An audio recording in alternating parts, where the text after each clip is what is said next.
राधे राधे दोस्तों। आज मैं आपको सदा सुखी रहने के कुछ सूत्र बताने जा रही हूँ। पहला सूत्र है कि अगर आप अमृत पीना चाहते हैं तो विष को पीने की हिम्मत रखो। अमृत का अर्थ है सुख और विष का अर्थ है दुख। क्या कोई ऐसा है जो पूर्ण रूप से सुखी है? नहीं। हर इंसान को कुछ ना कुछ दुख है और इंसान को दुख सहने की भी शक्ति होनी चाहिए। कहते हैं ना, अमृत तो देवताओं ने पी लिया था और जिसने विष पिया वो कौन था? शंकर भोले, जो क्या कहलाए? महादेव, जिन्होंने उस विष को अपने गले में रोक लिया और आगे नहीं जाने दिया। इसी तरह इंसान को भी घबराना नहीं चाहिए। जैसे दुख आया है वैसे सुख भी आएगा। अगर वो दिन नहीं रहे तो ये दिन भी नहीं रहेंगे। कहते सुख और दुख में कोई ज़्यादा भेद नहीं है। जिसको हमारा मन स्वीकार कर लेता है वे सुख है और जिसे स्वीकार नहीं करता वे दुख है। तो ये सारा खेल हमारी स्वीकृति और अस्वीकृति में है।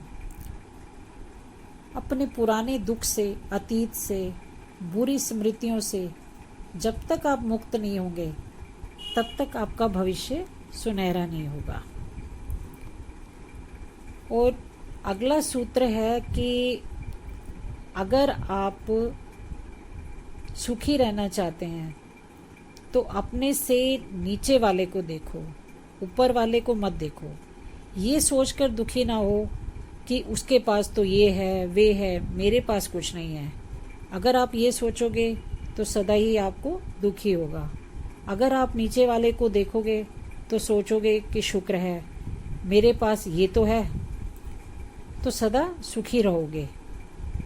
कहते हैं ना, किसी के पास छोटा घर है, किसी के पास बड़ा बंगला है। अब छोटे घर वाला ये सोच के दुखी हो कि अरे उसके पास तो बंगला है, मैं तो इस छोटे से इसमें LIG में रहता हूँ या जनता फ्लैट में रहता हूँ। तो इस बात से दुखी नहीं होना।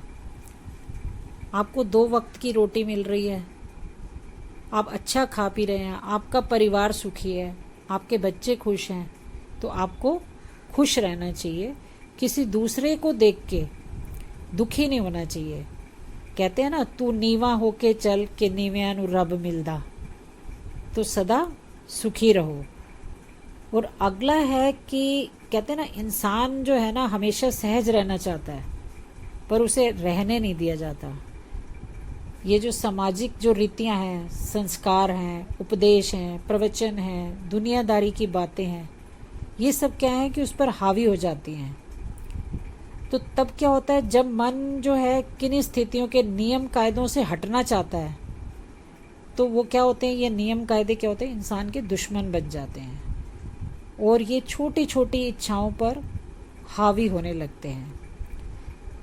तब क्या होता है कि मनुष्य रोबोट में बदलने लगता है कि उसे इस टाइम पे ये काम करना है, इस दिशा में चलना है, इस आदेश का पालन करना है। तो कहते हैं ना, बरसात हो रही है और आपका मन पकोड़े खाने को हो रहा है तो उसे रोको मत। हमारे मन की जो ये छोटी छोटी सहजताएं हैं जिनसे किसी का अगर अहित नहीं हो रहा और वो रोकी जाती हैं तो क्या होता है, ये किसी गांठ की तरह हमारे मन में बैठती जाती हैं और उससे क्या होता है, हमारा ही अहित होता है। तो इन छोटी छोटी इच्छाओं को ध्यान में रखो और उन्हें सहज लो। कहते हैं सहज और सरल जीवन जो है, इससे क्या है कि आपको प्रयास नहीं करना पड़ता और आपको ऊंचाई मिलती है। कहते हैं सरलता ही सत्य है और सत्य ईश्वर है। सत्य बोलें, सत्य को कहते हैं कभी याद नहीं रखना पड़ता, वो आपकी यादाश्त में रहता है। झूठ को आप जितनी बार भी दोहराओगे उसका अर्थ बदलता जाता है। झूठ क्या होता है, हमें मानसिक तनाव देता है, तो इसलिए सदा सत्य बोलें।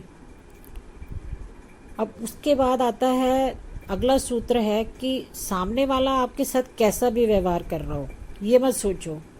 ये सोचो कि आपके साथ जो वो व्यवहार कर रहा है, आपको उसके साथ वैसा व्यवहार नहीं करना।